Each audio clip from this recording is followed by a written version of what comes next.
일부 증오는 협상으로 해결될 수 없다. 이 말은 철학자나 전쟁 영웅의 말이 아닙니다.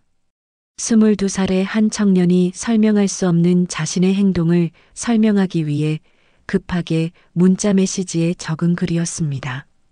이것은 그의 개인적인 선전포고이자 늦여름에 눈부시고 가차없는 햇살 아래 거의 3,000명의 군중이 지켜보는 가운데 벌어질 너무나도 뻔뻔하고 공개적인 정치적 폭력 행위에 대한 스스로가 내린 정당화였습니다. 이것은 살인을 위한 정당화였습니다. 날짜는 2025년 9월 10일. 장소는 오램시에 위치한 유타밸리 대학교의 드넓은 캠퍼스였습니다. 넓게 트인 안뜰에는 기대에 찬 많은 군중이 모여 작은 연단을 향해 시선을 고정하고 있었습니다. 호기심에 찬 이들, 열성적인 지지자들, 그리고 반대자들이 뒤섞인 군중은 모두 한 남자, 찰리 커크의 중력에 이끌렸습니다. 그는 무대 중앙에 서서 청중의 질문에 특유의 자신감 넘치는 태도로 답변하고 있는 익숙한 모습이었습니다. 현장은 군중의 낮은 웅성거림과 확성기를 통해 울려 퍼지는 그의 목소리로 가득 차 있었습니다. 이는 미국 정치 담론의 전형적인 풍경이었습니다. 그때 단 한 발의 날카롭고 충격적인 총성이 대기를 찢으며 다른 모든 소리를 잔인하게 잠재웠습니다. 찰나의 순간 시간이 멈춘 듯 세상이 얼어붙었습니다. 그 소리를 분류하려 애쓰던 인간의 뇌는 온갖 무해한 가능성들을 빠르게 훑고 지나갔습니다. 폭죽일까? 학생 시위대의 장난일까? 근처 거리에서 자동차의 역화 소리, 스피커가 터지는 소리, 그리고 잠시 후 끔찍하고 부인할 수 없는 해답이 안뜰 전체를 휩쓰는 집단적 이해의 물결처럼 명확해졌습니다. 무대 위에서 몇 초 전까지만 해도 열정적인 몸짓으로 활기차던 찰리 커크의 몸이 갑자기 뻣뻣하게 굳었습니다. 그의 머리가 폭력적이고 부자연스러운 움직임으로 뒤로 젖혀졌습니다. 비틀거림도 고통의 비명도 천천히 바닥으로 무너져 내리는 모습도 없었습니다. 그는 쓰러졌습니다. 마치 천상의 인형사가 단 한 번의 잔인한 순간에 그의 모든 줄을 끊어버린 꼭두각시 같았습니다. 원초적이고 전염성 강한 공황이 군중 속에서 폭발했습니다. 그것은 순수한 공포의 물결이었고 수천 명의 비명이 뒤섞인 불협화음이었습니다.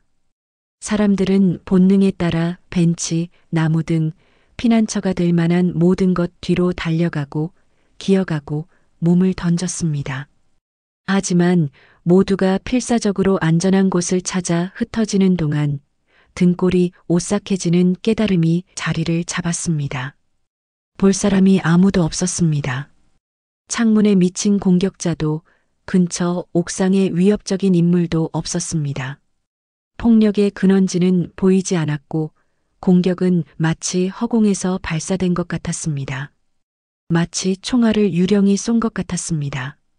이어지는 혼돈 속에서 멀리서 첫 사이렌 소리가 울리고 응급구조대원들이 무대 위 쓰러진 인물을 향해 달려가는 동안 암살자는 이미 자신이 치밀하게 만들어낸 대혼란 속으로 녹아들어 사라지고 난 뒤였습니다. 살인범은 무서운 정밀함으로 계획을 실행한 유령처럼 사라졌습니다. 하지만 그의 완벽한 계획에는 아주 작은 실수가 하나 있었습니다. 어쩔 수 없이 남겨두고 간 소총에 거의 무게가 나가지 않는 아주 작은 인간의 머리카락 한 올이 걸려 있었던 것입니다. 이것은 어떻게 그 작은 단서 하나, 인간 생물학의 파편 하나가 치밀하게 설계된 냉혈한 암살 사건의 전모를 밝히고 수사관들을 아무도 심지어 그의 가족조차 상상하지 못했던 살인범을 필사적으로 추적하게 만들었는지에 대한 이야기입니다. 9월 10일은 찰리 커크의 보수단체 터닝 포인트 USA가 주최한 대규모 캠퍼스 행사인 아메리칸 컴백 투어의 시작을 알리는 날이었습니다. 겨우 31세의 커크는 단순한 정치평론가 이상이었습니다. 그는 남편이자 두 어린 자녀의 아버지였으며 전직 대통령에 대한 맹렬한 충성심에서 에너지를 얻는 포퓰리즘 정치운동의 거인이었습니다. 수백만 명의 추종자들에게 그는 필수적인 진실을 말하는 카리스마 있고 용감한 연설가이자 국가의 영혼을 위한 문화전쟁을 치르는 전사였습니다. 반면 그의 비판자들에게는 그리고 그 수는 많았는데 그는 위험하고 분열적인 수사를 퍼뜨리는 선동가이자 정치적 이득을 위해 사회적 긴장을 조장하는 인물이었습니다. 그의 대학 캠퍼스 등장은 그 자체로 논란을 보장했고 정치 스펙트럼의 모든 지점에서 강력한 감정을 이끌어내는 것이 확실했습니다.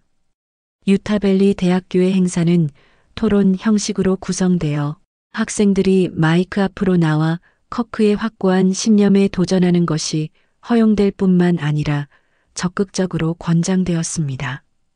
이러한 형식은 행사 시작 순간부터 뚜렷한 긴장감으로 분위기를 고조시켰습니다.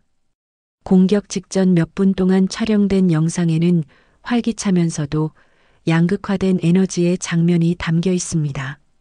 미소를 짓고 자신감에 찬 커크가 환호하는 지지자들에게 빨간색 미국을 다시 위대하게 모자를 던져주는 모습이 보이는데 이는 그의 집회에서 익숙한 의식이었습니다. 30분 동안 행사는 예상대로 진행되었고 이는 마치 국가정치극장의 축소판이 대학 무대에서 상연되는 것과 같았습니다.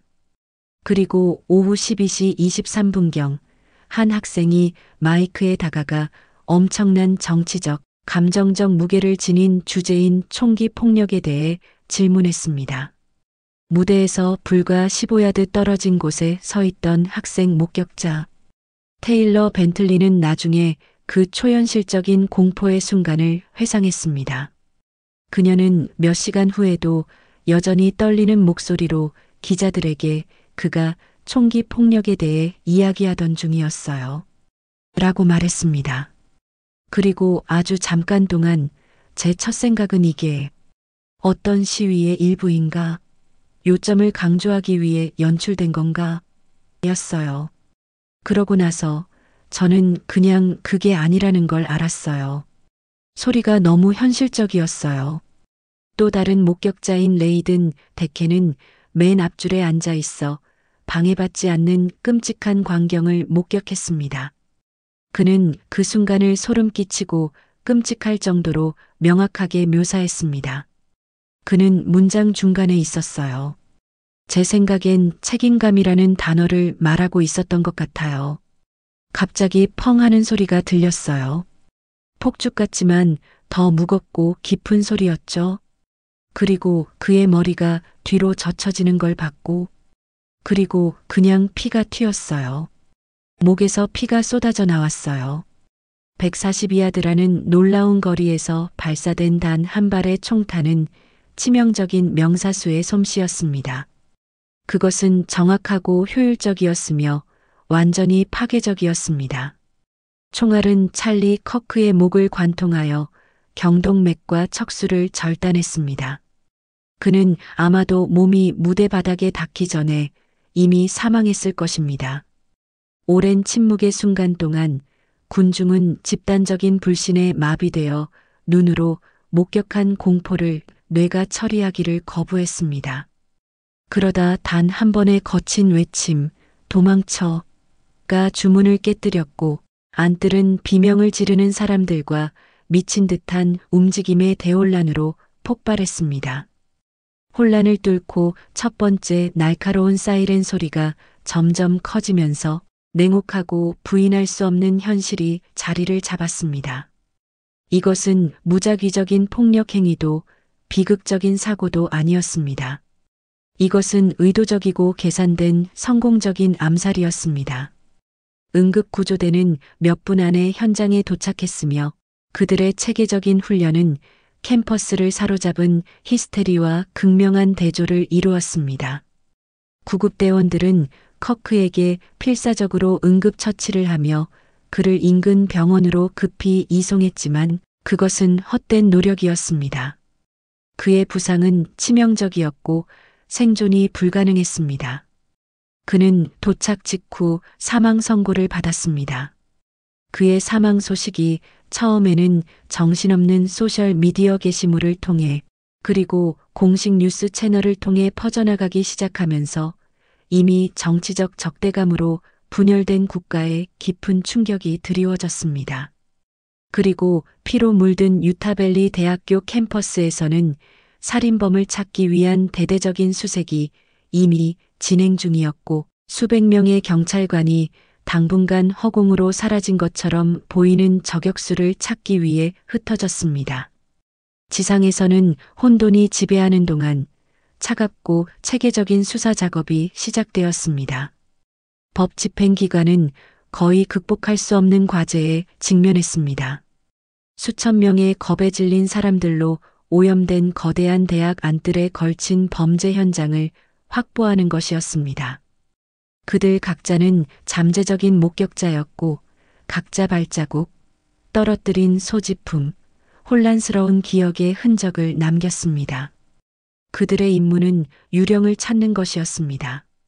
최초의 목격자 진술은 서로 상충하는 정보가 뒤섞여 혼란스러웠습니다.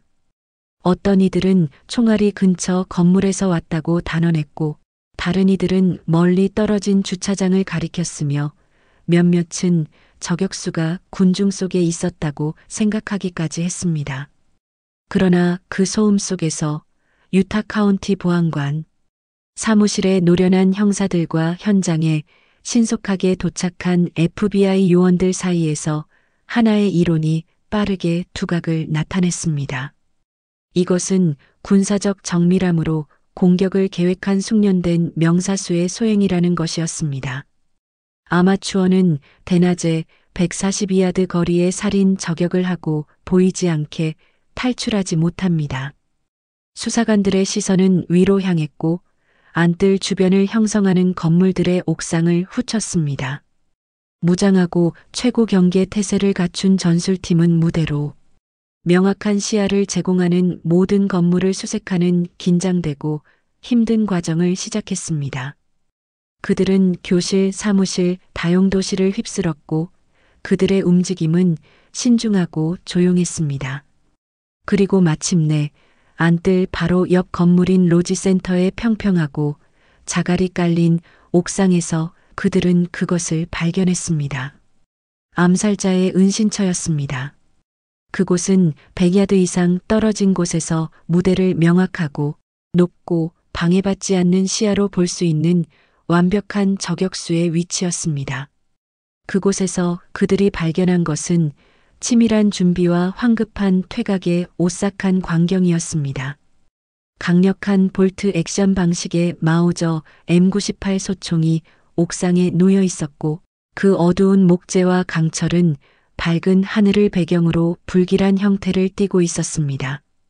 소총은 옥상 자갈에 긁히는 것을 방지하고 위치를 잡을 때 소리를 줄이기 위해 단순한 회색, 목욕 타월에 거의 무심하게 쌓여 있었습니다.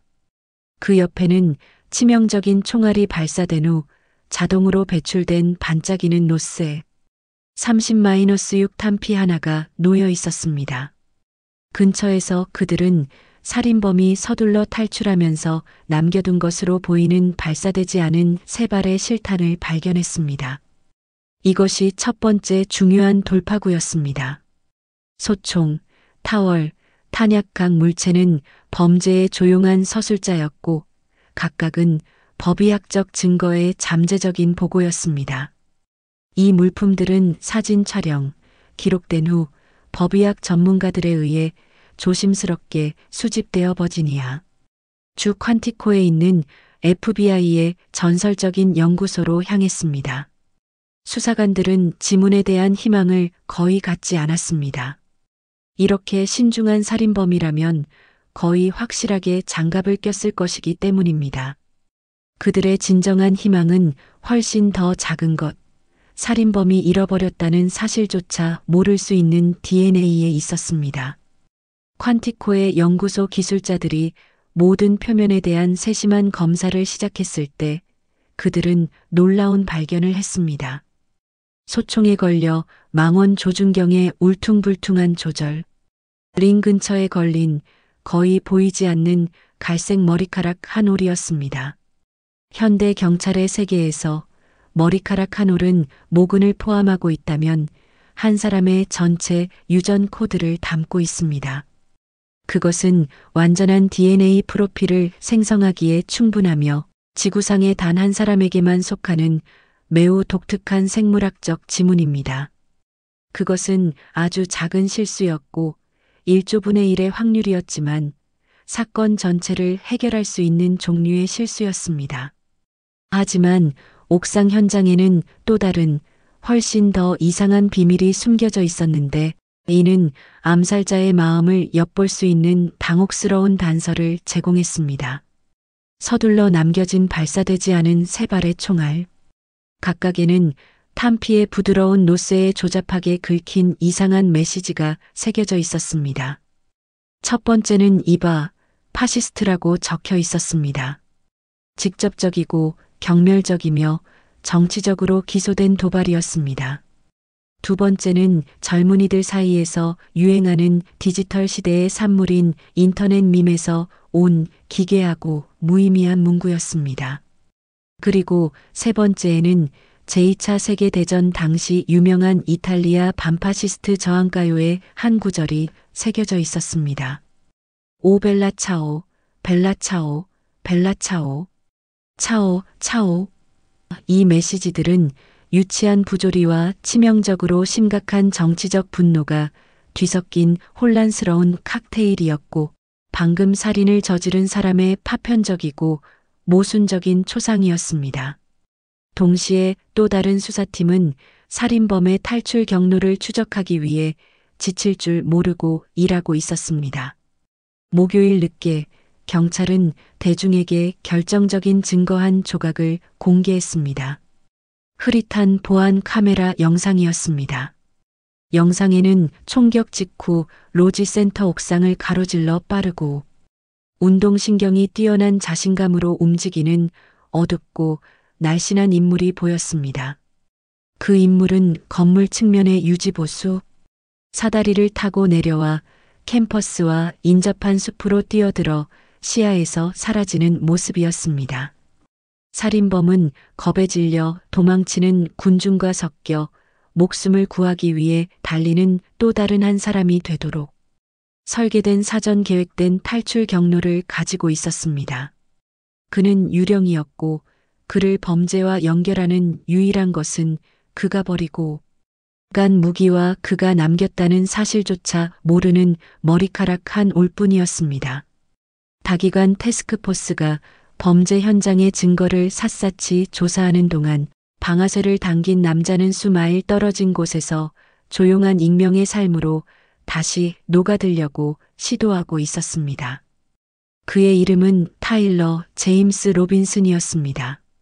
그는 찰리 커크가 사망한 대학 캠퍼스에서 남쪽으로 약 240마일 떨어진 유타주 워싱턴이라는 작고 보수적인 도시에 거주하는 22세였습니다. 겉으로 보기에 그에게서 암살자를 연상시키는 것은 전혀 없었습니다. 그는 대학 입학 시험에서 거의 만점에 가까운 점수를 받은 전직 우등생이었습니다. 그의 학문적 역량으로 2021년 유타 주립대학교에서 명망 있는 총장 장학금을 받았지만 가족에게는 불분명한 이유로 단 한 학기만 다니고 자퇴했습니다. 그러나 이 조용한 성취의 이면에서는 심오하고 격동적인 변화가 일어나고 있었습니다. 공화당 유권자로 등록된 그의 부모님에 따르면 타일러는 지난 한 해 동안 정치에 몰두하게 되었고 그의 견해는 극적으로 그리고 강렬하게 극자로 기울었습니다.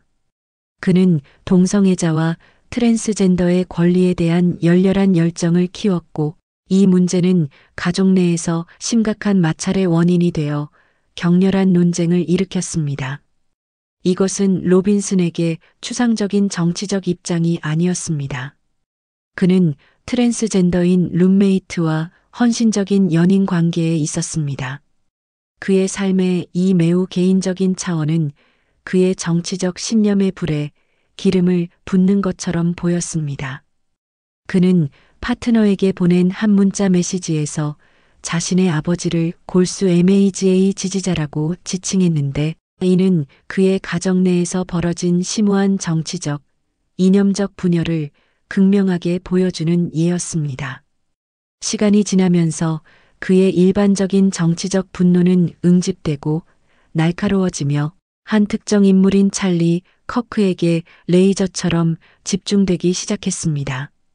그는 트랜스젠더 문제에 대한 커크의 보수적인 입장을 의견 차이가 아니라 그가 사랑하는 사람에 대한 직접적이고 실존적인 위협으로 보았습니다. 그는 집착하게 되었습니다. 그의 가족은 나중에 타일러가 UVU에서 열릴 커크의 방문을 돕기 어린 혐오감으로 언급하며 대학이 그런 행사를 주최하는 것을 멍청한 장소라고 비웃었던 긴장된 가족 저녁 식사를 회상할 것입니다. 이것은 더 이상 단순한 정치적 불일치가 아니었습니다. 그것은 위험하고 모든 것을 삼켜버리는 집착으로 변질되고 있었습니다. 검찰은 나중에 로빈슨이 최소한 사건 발생 일주일 전부터 암살을 적극적으로 계획하기 시작했음을 시사하는 시간표를 제시할 것입니다.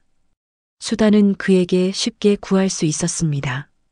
그는 사냥용 소총 할아버지로부터 받은 소중한 선물을 소유하고 있었고 그 사용법에 익숙했습니다. 그의 10대 시절의 소셜 미디어 게시물에는 가족과 총을 들고 포즈를 취하는 더 젊고 웃는 로빈슨의 모습이 담겨 있었습니다. 사격은 규칙적인 가족 취미 활동이었습니다. 그가 여가 활동으로 배운 기술은 이제 치명적이고 단일한 목표를 위해 재사용되고 있었습니다. 수사관들은 9월 10일 아침 로빈슨이 단 하나의 목표를 가지고 유타밸리 대학교 캠퍼스까지 240마일을 운전했다고 믿고 있습니다. 보안 카메라 네트워크는 그날 아침 그의 유령 같은 움직임을 포착하여 살인으로 가는 그의 경로에 디지털 흔적을 만들었습니다. 오후 12시 2분 그는 로지센터 북쪽의 카메라에 포착되었는데 어두운 옷을 입고 길고 가느다란 가방을 든 날씬한 모습이었습니다. 오후 12시 15분 다른 카메라가 그가 건물에 들어가 공용 계단을 오르는 모습을 포착했습니다. 치명적인 총격이 발사되기 불과 1분 전인 오후 12시 22분 마지막 카메라 앵글은 그가 옥상에 엎드려 있는 모습을 보여줍니다. 어두운 형체가 자리를 잡고 소총의 조준경을 통해 멀리 무대 위에 있는 찰리 커크의 모습을 들여다보고 있었습니다. 그 순간 그는 더 이상 화나고 갈등하는 22세가 아니었습니다. 그는 암살자가 되었습니다. 대규모 수사는 최첨단 과학에 기반한 경로와 구식, 경찰 업무에 기반한 경로 두 개의 평행선으로 진행되었습니다. 첫 번째 경로는 법의학적이었습니다. 퀀티코의 FBI 연구소에서 기술자들은 24시간 내내 일했습니다. 소총 조준경에서 발견된 단 하나의 소중한 머리카락에서 그들은 성공적으로 완전한 DNA 프로필을 추출했습니다. 그런 다음 옥상 은신처의 다른 물품들을 검사했습니다. 그들은 소총의 방아쇠, 배출된 노세탄피의 입구, 그리고 회색 타월의 섬유에 스며든 것에서 동일한 DNA 프로필을 발견했습니다. 그렇게 냉혹한 성견지명으로 공격을 계획한 사람치고는 살인범은 놀라울 정도로 부주의하여 여러 지점에서 자신의 유전적 신원을 흘렸습니다. DNA 프로필은 국가범죄 DNA 데이터베이스인 통합 DNA 인덱스 시스템 CODIS를 통해 조회되었습니다. 수사관들은 화면에 이름이 나타나기를 기다렸습니다. 하지만 일치하는 정보가 없었습니다. 저격수는 누구이든 간에 심각한 범죄 전력이 없었습니다. 그들은 그의 유전적 지문을 가지고 있었지만 그것에 붙일 이름이 없었습니다. 두 번째 경로는 20개 이상의 지역, 주, 연방법, 집행기관이 참여하는 거대한 작전인 대규모 추격전이었습니다. 그들은 용의자의 흐릿하고 불분명한 보안 카메라 이미지를 공개하고 정보 제공에 대한 보상금을 발표했는데 그 액수는 순식간에 10만 달러 이상으로 불어났습니다. 유타주와 그 너머의 시민들이 이웃, 동료, 소원해진 친척에 대한 의심을 제보하면서 수천 건의 제보가 쏟아졌습니다. 그러나 각 단서는 막다른 골목으로 끝났습니다. 살인범의 신원은 완전한 미스터리로 남았습니다. 사건의 돌파구는 마침내 찾아왔을 때 첨단기술연구소나 국가 데이터베이스에서 비롯되지 않았습니다.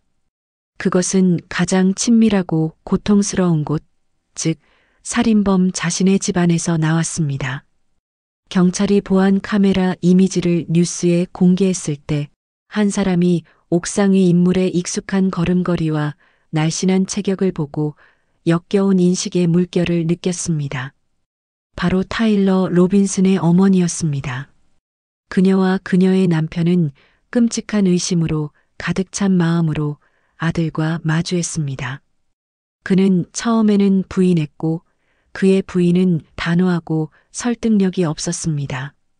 그러나 그들의 끈질기고 필사적인 질문에 그의 이야기는 무너졌습니다. 그는 결국 아버지에게 자신이 바로 그 총격범임을 시사했습니다. 찰리 커크는 너무 많은 증오를 퍼뜨린다고 그들에게 말했습니다. 그의 미친 듯한 아버지가 경찰에 자수하라고 간청하자 로빈슨은 스스로 목숨을 끊겠다고 위협했습니다. 절망에 빠진 그의 부모는 신뢰하는 가족 친구인 은퇴한 경찰관에게 전화했고 그 경찰관은 타일러와 대화하여 긴장되고 감정적인 대화 끝에 그가 자수하도록 설득할 수 있었습니다. UVU 캠퍼스에 치명적인 총성이 울려 퍼진 지 33시간 후 타일러 로빈슨은 당국에 평화롭게 항복했습니다. 바로 그 시각 죄책감과 두려움에 시달리던 또 다른 한 사람, 로빈슨의 룸메이트이자 연인 관계인 파트너가 경찰에 자수했습니다. 그는 그날 받은 일련의 문자 메시지에 대해 수사관들에게 이야기했는데 이 메시지들은 오싹한 실시간 자백서 역할을 했습니다. 총격 당일 뉴스가 막 퍼지기 시작한 직후 로빈슨은 그에게 암호 같은 문자를 보냈습니다. 하던 일 멈추고 내 키보드 밑을 봐.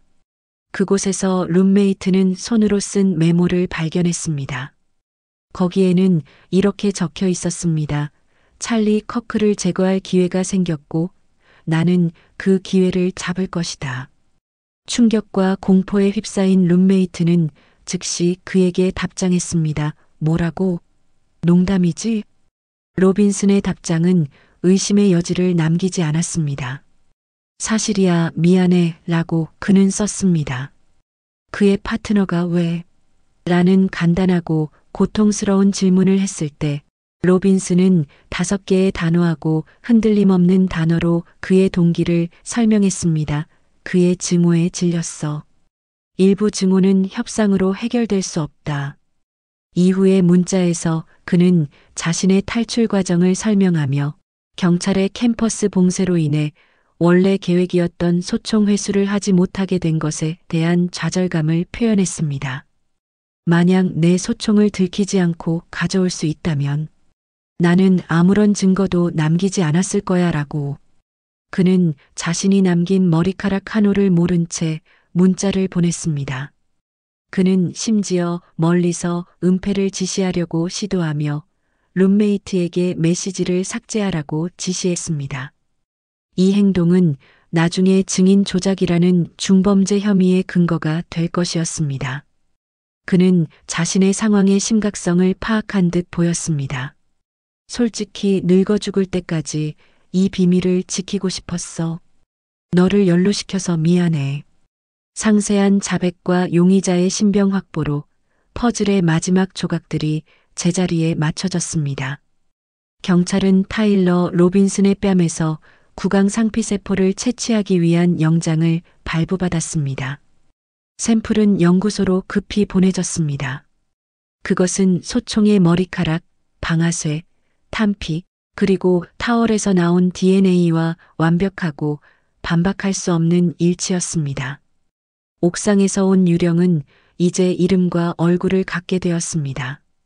그리고 그에 대한 증거는 그야말로 산더미 같았습니다.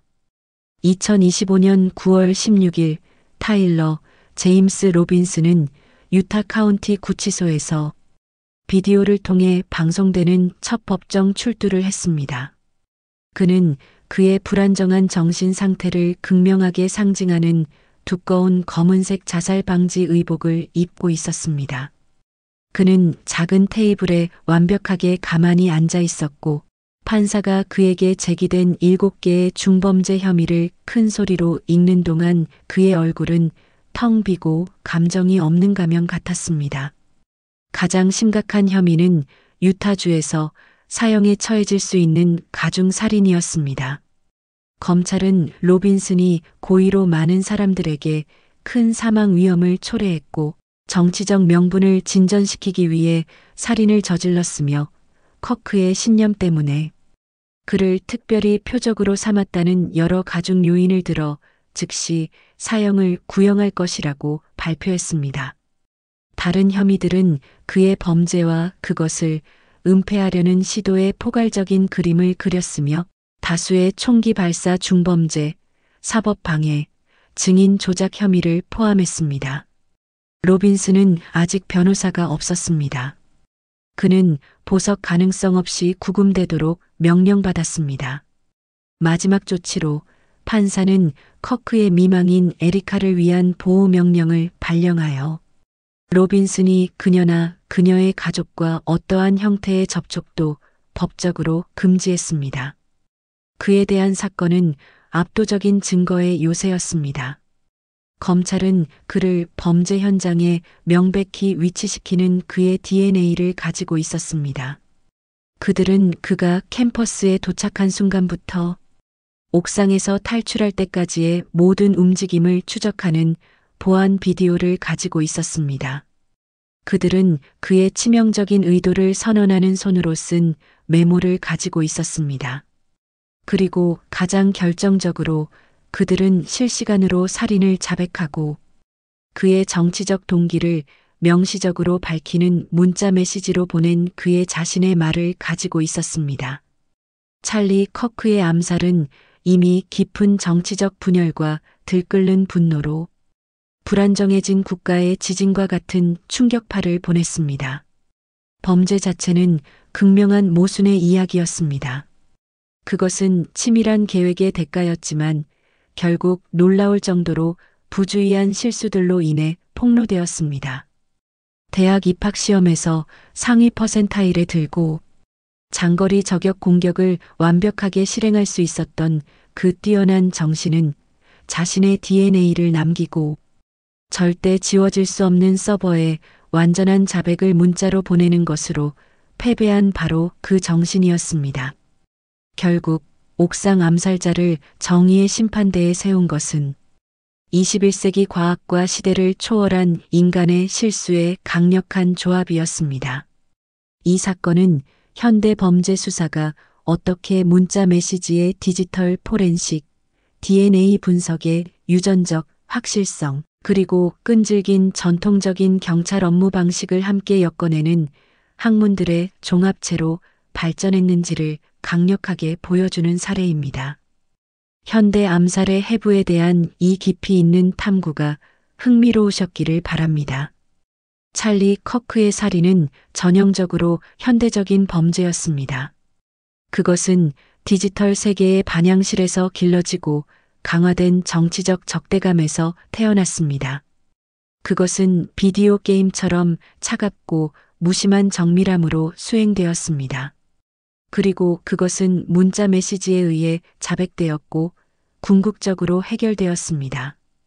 타일러 제임스 로빈스는 단독으로 행동했지만 그의 행동은 진공 상태에서 발생하지 않았습니다. 그는 위험할 정도로 분열되고 격렬하게 분노한 시대의 산물이었습니다. 그 자신의 분열된 세계관 속에서 그는 살인자가 아니었습니다. 그는 스스로를 정의로운 문화전쟁의 군인이자 일부 형태의 증오는 협상으로 해결될 수 없다는 단 하나의 어두운 신념 아래 행동하는 전사라고 확신했습니다. 이 사건은 확고한 신념과 폭력적인 극단주의를 가르는 위태롭게 얇은 선에 대한 중대하고 소버링한 상기시켜주는 역할을 합니다. 그것은 단 하나의 미세한 머리카락이 고성능, 소총보다 더 강력한 증거를 제공할 수 있는 법의학의 거의 기적적인 힘을 보여줍니다. 그러나 무엇보다도 그것은 치밀하게 계획된 암살이 궁극적으로 암살자 자신에 의해 어떻게 풀렸는지에 대한 비극적인 이야기를 들려줍니다. 자신의 행동을 정당화하려는 필사적인 필요가 그의 마지막이자 가장 치명적인 실수가 된 젊은이의 이야기입니다. 유타 옥상에서 울려 퍼진 단 한 발의 총성의 여파는 여전히 느껴지고 있으며 우리 모두에게 우리의 말, 우리의 책임, 그리고 깊이 분열된 세계에서 증오가 치르는 끔찍한 대가에 대한 어렵고 시급한 질문들을 남깁니다.